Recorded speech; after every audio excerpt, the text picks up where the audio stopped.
Break के बाद एक बार फिर आप सभी का स्वागत है और चलिए अब बात उत्तराखंड की खबरों की। बिल्कुल, और बात की शुरुआत उत्तराखंड की बेटी के साथ जो पंचतत्व में विलीन हो गई, लेकिन इंसाफ अभी बाकी है। अंकिता के परिवार समेत पूरे प्रदेश को न्याय की आस है। और आपको बता दें कि उत्तराखंड की बेटी का श्रीनगर के एनआईटी घाट पर अंतिम संस्कार हो गया है। मृतक के भाई ने बहन को मुखाग्नि दी। इस दौरान एनआईटी घाट पर काफी तादाद में पुलिस फोर्सेस की तैनाती रही। वहीं उत्तराखंड की बेटी को अंतिम विदाई देने के लिए जन सैलाब उमड़ पड़ा। इस दौरान सभी की आंखें नम दिखाई दी। इससे पहले श्रीनगर के श्री कोट में मोर्चरी के बाहर लोगों ने हत्या के आरोपियों को फांसी और पोस्टमार्टम रिपोर्ट सार्वजनिक करने की मांग को लेकर जमकर हंगामा किया। इस दौरान पुलिस से भी लोगों की धक्का मुक्की हुई। लोगों को समझाने में पुलिस को काफी मशक्कत करना पड़ा, लेकिन एक फोन कॉल परिवार वालों के पास, खासकर घर के मुखिया के पास आता है मुख्यमंत्री पुष्कर सिंह धामी का, और उस फोन कॉल के बाद वो खुद राजी हो जाते हैं कि बेटी का अंतिम संस्कार किया जाना चाहिए। फिर वहां पर पिता के कहने पर बेटी का पार्थिव शरीर एम्बुलेंस के जरिए एनआईटी घाट तक लाया गया और इस दरमियान भी काफी संख्या में लोग मौजूद थे। अलविदा कहना चाहते थे बेटी को, नम आंखों से विदाई देना चाहते थे और आखिरी दर्शन भी करना चाहते थे। जिस बेटी के लिए उन्होंने सुबह से शाम तक और कुल मिलाकर के देखा जाए तो कैंपेन जो ऑनलाइन शुरू होती है उससे लगाए जमीन तक, पहाड़ से लेकर मैदान तक जो लड़ाई लड़ी थी, उसके बेटी के लिए, उस अंतिम दर्शन के लिए लोगों की भीड़ को देखा गया। घाट के पास भी लोग मौजूद रहे। देखिए, जिसे जहां भी जो जगह मिली वहीं से देखता रहा, एकटक निहारता रहा, क्योंकि इंसाफ की लड़ाई हर किसी की थी। हर एक परिवार मांगों के साथ अड़ा रहा, डटा रहा।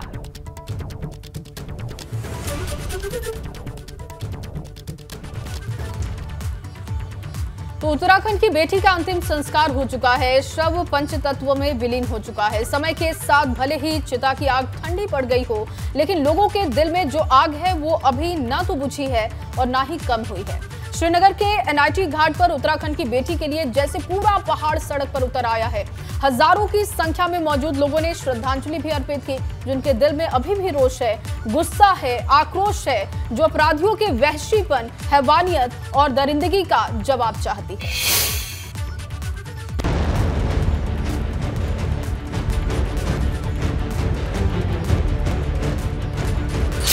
पहाड़ का पारा हाई, अब होगी न्याय की लड़ाई।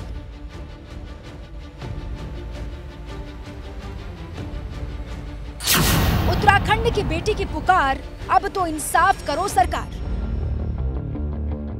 लगातार 3 दिनों से हो रही नारेबाजी, हंगामा, तोड़फोड़ और आगजनी के बाद उत्तराखंड की बेटी को अंतिम विदाई दे दी गई। इस बीच कुछ व्हाट्सएप चैट वायरल हुए, ऑडियो वायरल हुए, जो साफ साफ इशारा कर रहे हैं कि 18 सितंबर को ऋषिकेश के रिजॉर्ट में आखिर हुआ क्या था। कल वैसे बात क्या हुई थी आपकी उससे? उसका कल मूड भी बहुत खराब हो रहा था। हाँ, उन्होंने मतलब बताया नहीं ना मेरे को, यही तो है। उन्होंने इससे पहले दरिंदगी की शिकार हुई उत्तराखंड की बेटी के शव का पोस्टमार्टम किया गया। इस दौरान नाराज लोगों ने एम्स के बाहर भी नारेबाजी की और दोषियों पर सख्त से सख्त कार्रवाई की मांग की। उत्तराखंड के मुख्यमंत्री पुष्कर सिंह धामी ने मामले की जांच के लिए एसआईटी का गठन कर दिया है और अपराधी को सजा दिलाने का संकल्प लिया है। फास्ट ट्रैक में इस केस की सुनवाई हो। हमारे उत्तराखंड की बेटी के साथ ये जघन्य अपराध हुआ है, ये घिनौना कृत्य हुआ है, इसको जल्दी से जल्दी न्याय मिलना चाहिए, जल्दी से जल्दी निर्णय होना चाहिए। हम माननीय उच्च न्यायालय से भी अनुरोध करेंगे कि जल्दी से जल्दी इसमें फास्ट ट्रैक के लिए एक अलग से कोई अदालत गठित की जाए या अदालत में ऐसी व्यवस्था की जाए। लेकिन उत्तराखंड की बेटी के लिए इंसाफ की आवाज ना तो रुकी है, ना ही थमी है। जब तक ऋषिकेश हत्याकांड में न्याय नहीं मिलेगा, लोगों की ये लड़ाई जारी है, जारी रहेगी। श्रीनगर से एबीपी गंगा के लिए रवि कैंतुरा की रिपोर्ट।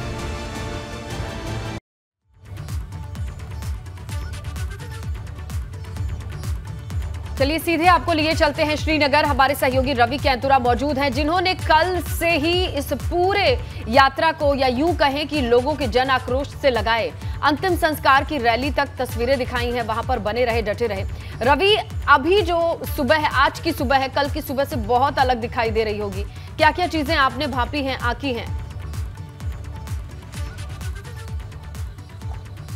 बिल्कुल सुनीता, देखिए जो आज की सुबह है और कल की सुबह है उसमें काफ़ी फ़र्क है, क्योंकि जो कल की सुबह थी उसमें तमाम ऐसे लोग थे जो कि सड़कों पर थे और लगातार विरोध कर रहे थे, लगातार मांग कर रहे थे कि फांसी की सज़ा हो, फास्ट ट्रैक कोर्ट में ये केस चले और पोस्टमार्टम की डिटेल रिपोर्ट चाहिए। लेकिन उन तमाम चीज़ों को शाम होते होते जब अंत्येष्टि हो गई तो वो तमाम चीज़ें हो गई, लेकिन लोगों के जहन में वो तमाम चीज़ें अभी भी हैं और इंतज़ार है कि जो दोषी हैं उनको सख्त से सख्त सज़ा होनी चाहिए। अभी जो आगे की बात है, अब जो SIT गठित की गई है उस SIT का काम है कि वो अधिक से अधिक ऐसे साक्ष्य को जुटाएं ताकि जो दोषी हैं उन पर कड़ी कार्रवाई हो सके और किसी भी तरीके से वो छूट ना पाए। तो ऐसे में एक SIT गठित है, जो DIG हैं रेणुका, उनकी नेतृत्व में SIT गठित है और वो SIT ही अब इस पूरी जांच को आगे लेकर जाएगी। तमाम बीच में ऐसे सवाल उठे थे कि जो रिजॉर्ट है उसको तोड़ा गया है, जो फैक्ट्री थी उसमें आग लगाई, तो कहीं ऐसा तो नहीं कि साक्ष्यों को मिटाने की कोशिश हुई हो। लेकिन जो पुलिस से हमारी बातचीत हुई है उनका ये कहना था कि जैसे ही ये मामला रेगुलर पुलिस के पास आया था, उन्होंने जो रिजॉर्ट है, जो फैक्ट्री है, वहाँ से तमाम साक्ष्यों को अपने पास ले लिया है। यानी कि कुल मिलाकर ये केस फिलहाल अभी मजबूत लग रहा है कि जिस तरीके से जो कार्रवाई की मांग हो रही है उसी कार्रवाई की मांग तक जो है ये केस चल पाएगा जिस तरीके से अभी मजबूत है, क्योंकि पुलिस के पास जो अभी देखा जा रहा है काफ़ी साक्ष्य हैं, जिन तमाम साक्ष्यों को पुलिस अपने पास जुटा पाई है। SIT का काम है कि यहाँ की जो स्थानीय पुलिस है, जो अगर हम पौड़ी की बात करें तो पौड़ी से भी तमाम उन लोगों की राय जो है, जो पुलिस यहाँ पर है वो तो उनकी मदद करेगी, तमाम लोगों की राय भी ली जाएगी, रिजॉर्ट में काम करने वाले जो और लोग हैं उनके बयान भी लिए जाएंगे। तो अभी तक केस मजबूत है और हमें लगता है कि पीड़िता के पक्ष में मजबूत केस होना चाहिए और जो लोग लगातार ये मांग कर रहे हैं कि फांसी की सज़ा होनी चाहिए, उन लोगों को भी कहीं ना कहीं जो आश्वासन कल मुख्यमंत्री ने दिया है, उस आश्वासन के बाद वो लोग ही उस मोर्चरी से फिर जब वो खड़े थे, लगातार आक्रोश चल रहा था, तब जाकर उन्होंने मोर्चरी से वो अपना आक्रोश हटाकर जो है उन्होंने एम्बुलेंस को जगह दी। लेकिन वो शाम होते होते उन लोगों की एक जीत भी थी जो सुबह से भूखे प्यासे उस सड़क पर बैठे हुए थे, इस बात को लेकर कि सख्त सजा होनी चाहिए। मुख्यमंत्री ने साफ तौर पर कहा है कि फास्ट ट्रैक कोर्ट में इस मामले को चलाएंगे, दोषियों को बख्शा नहीं जाएगा। तो अब जो SIT है वो SIT आगे इस जांच को लेकर जाएगी और देखना होगा कि जांच किस तरफ जाती है। लेकिन इतना जरूर है कि पूरे गढ़वाल और पूरे प्रदेश का, पूरे देश की नजर इस पूरे मामले पर रहेगी कि जो दोषी हैं, जो 3 लोग जो अरेस्ट हुए हैं, उनको किस तरीके की आगे सजा होती है। और एक बहुत महत्वपूर्ण बात इसमें यह है कि क्या कुछ ऐसे लोग थे जो वहां पर जाते थे इन अनैतिक कामों को करवाने के लिए जो कहते थे, तो क्या वहां तक भी SIT की जांच पहुंचेगी, ऐसे लोगों को भी गिरफ्तार किया जाएगा कि ऐसे लोग भी फांसी की सजा से कुछ भी कम ना हो। हालांकि ये भरोसा दिया गया है कि फास्ट ट्रैक में इस पूरे मामले को चलाया जाएगा, त्वरित रूप से इस पर फैसला आएगा। इंतजार करना होगा उस घड़ी का भी। बहुत शुक्रिया तमाम जानकारी के लिए रखिए। और चलिए आगे बढ़ेंगे। रिसेप्शनिस्ट हत्याकांड को लेकर सीएम धामी काफी गंभीर दिखाई दिए। सीएम पुष्कर सिंह धामी ने कहा कि परिवार की मांगे मंजूर कर ली गई है, सरकार इस मामले में कड़ी कार्रवाई करेगी, आरोपियों को ऐसी सजा दी जाएगी कि अपराधियों के लिए वो सजा नजीर बने। सीएम ने कहा कि बिटिया के हत्याकांड के मामले की सुनवाई फास्ट ट्रैक कोर्ट में होगी और इसके लिए जो भी कदम सरकार की तरफ से होगा वो तमाम कदम हम उठाएंगे। इसके लिए चीफ जस्टिस को खत भी लिखा गया। साथ ही उन्होंने कहा कि पोस्टमार्टम की डिटेल्स रिपोर्ट भी परिवार को दी जाएगी, इसका भरोसा भी सीएम ने दिया।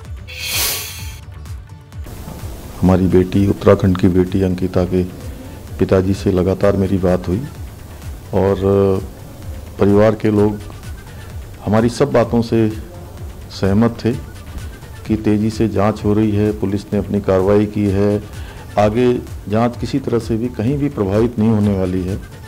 SIT पूरी तरह से एक DIG स्तर के अधिकारी की नेतृत्व में बनाई गई है, वह भी उस पर काम कर रही है। हर पहलू का, हर जांच से जुड़ा हुआ इस साक्ष्य हों, वो सारे के सारे साक्ष्य वहाँ पर पूरी तरह से सुरक्षित हैं, किसी प्रकार का भी कोई भी साक्ष्य मिटाने का प्रयास नहीं होगा, ये मैं बिल्कुल एश्योर करता हूँ। साथ ही साथ अभी फास्ट ट्रैक में इस केस की सुनवाई हो, हमारे उत्तराखंड की बेटी के साथ ये जघन्य अपराध हुआ है, ये घिनौना कृत्य हुआ है, इसको जल्दी से जल्दी न्याय मिलना चाहिए, जल्दी से जल्दी निर्णय होना चाहिए। हम माननीय उच्च न्यायालय से भी अनुरोध करेंगे कि जल्दी से जल्दी इसमें फास्ट ट्रैक के लिए एक अलग से कोई अदालत गठित की जाए या अदालत में ऐसी व्यवस्था की जाए। वहीं यमकेश्वर से भाजपा विधायक रेणु बिष्ट का वीडियो वायरल हो रहा है। वनंतरा रिजॉर्ट पर बुलडोजर की कार्रवाई के दौरान मौके पर रेणुका बिष्ट दिखाई दी। रेणु बिष्ट ही पहुंची थी बुलडोजर को लेकर के, ये सूत्र बताते हैं। बिना प्रशासन की परमिशन के ही रेणु बिष्ट ने बुलडोजर चलवा दिया, सूत्रों के हवाले से यह खबर। तो देखिए, रातों रात वनंतरा रिजॉर्ट जहां उत्तराखंड की बेटी काम करती थी, उस रिजॉर्ट पर बुलडोजर की कार्रवाई पर भी सवाल उठ रहे थे। इस दरमियान बड़ी खबर सूत्रों के हवाले से यह मिली है कि रेणु बिष्ट ही बुलडोजर लेकर के पहुंची थी। आज जो यहाँ पे वनंतरा जो रिसोर्ट है, यहाँ पे जो हमारी जो घटना हुई है उसमें मैंने यहाँ पर माननीय मुख्यमंत्री दिन भर में यहाँ पे रही। दोपहर में मैं माननीय मुख्यमंत्री जी के पास गई और मैंने यहाँ की घटना से अवगत कराया कि वहाँ पे जनता कितनी रोष में है और उनके साथ क्या अन्याय हुआ है, उनको न्याय चाहिए। और जिस तरह से रिसोर्ट में, अवैध रिसोर्ट में वो घटना घटी गई है, उसको मैंने कहा तुरंत गिराने के लिए उसको यहाँ पे बुलडोजर चलाया जाए, ताकि यहाँ से दोबारा से जो आगे भी कोई इस तरह की कृत्य करने की सोचेगा, इस तरह गुनाह करने का सोचेगा, 100 बार सोचेगा कि हमें ऐसा करने से क्या मिलेगा। तो मैं आप सभी लोगों को मैं धन्यवाद देना चाहती हूँ, जो लोग यहाँ पे भी आए और इन्होंने सबने सहयोग दिया। और माननीय मुख्यमंत्री जी का सबसे ज्यादा मैं माननीय मुख्यमंत्री का देती हूँ कि जिन्होंने तुरंत संज्ञान में लिया, इसके आदेश ध्वस्त करने के आदेश दिए। और चलिए कुछ और खबरों पर बात करेंगे। देहरादून से बड़ी खबर आपको दे, उत्तराखंड में कानून व्यवस्था को लेकर बैठक हुई। सीएम धामी ने सचिवालय में बैठक की और मुख्य सचिव और डीजीपी बैठक में मौजूद रहे। ये बड़ी खबर आपको दे रहे हैं, मुख्य सचिव और डीजीपी बैठक में मौजूद रहे। देखिए बैठक की तस्वीरें आप देख रहे हैं। तमाम अधिकारियों को दिशा निर्देश भी सीएम की तरफ से दिए गए। लॉ एंड ऑर्डर को लेकर यह बैठक अहम बताई गई।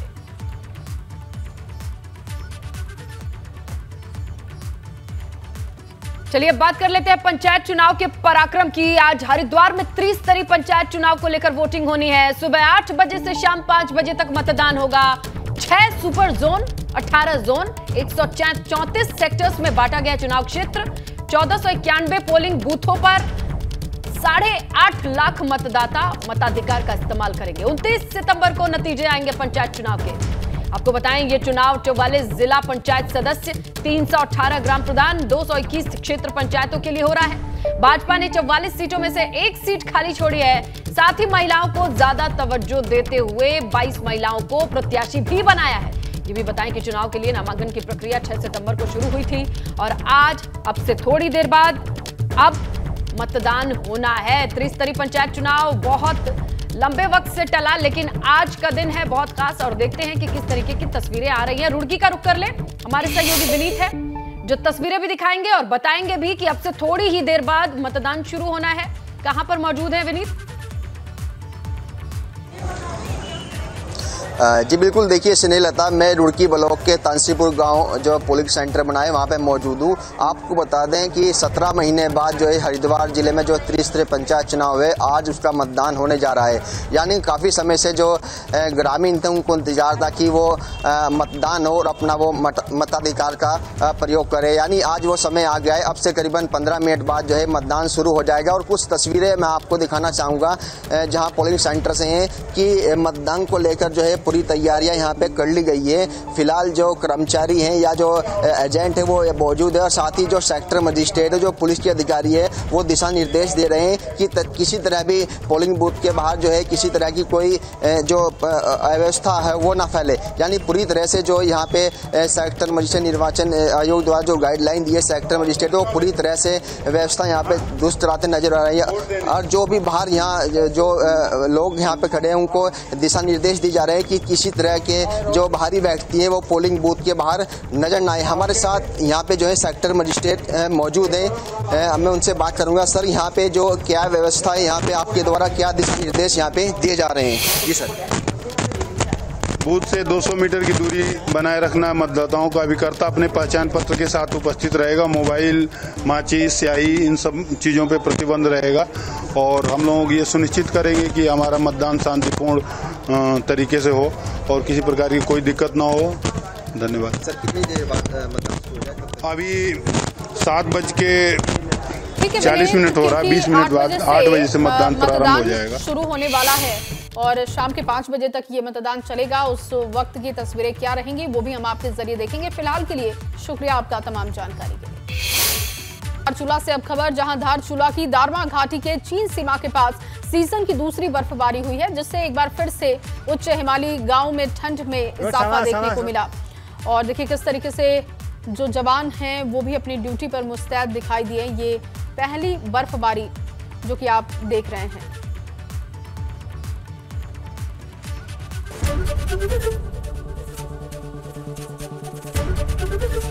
एबीपी गंगा, खबर आपकी, जुबान आपकी।